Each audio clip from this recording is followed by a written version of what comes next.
What is a miracle? How do we define a miracle?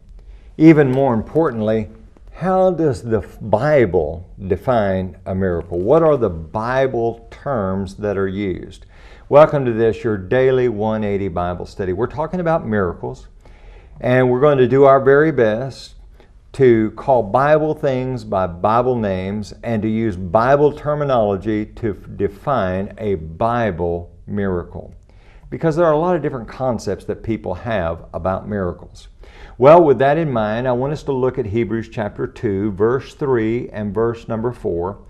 In verse number 4, we find three words that refer to a miracle. Let's begin at verse 3. How shall we escape if we neglect so great a salvation, which at the first began to be spoken by the Lord and was confirmed to us by those who heard him, God also bearing witness, both with signs and wonders and various miracles and gifts of the Holy Spirit. The idea of a sign, here's a word for you. The idea of a sign is it points to something beyond itself. If you see a sign, you're traveling late at night, you're looking for a motel, and you see a sign that says Holiday Inn 15 miles ahead. You don't pull over at the sign and say, whew, I'm so glad to see the sign, now we're here. No.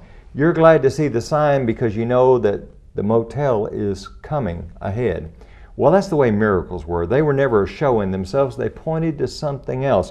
And then notice the idea, it says signs and wonders. The idea of a wonder was something that was amazing. Now keep this in mind. We're going to be looking at some miracles here in the next few days.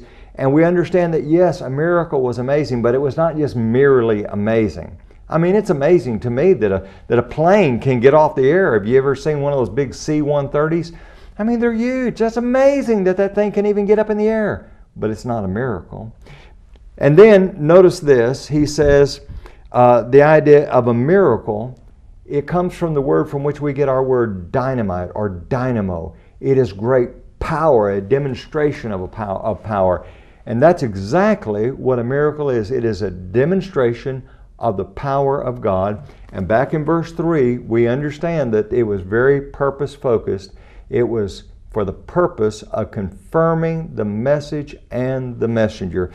And then he talks about gifts of the Holy Spirit. And that's just kind of an umbrella statement for all of these as you look back at 1 Corinthians chapter 12. I hope you'll continue with us in this study of miracles.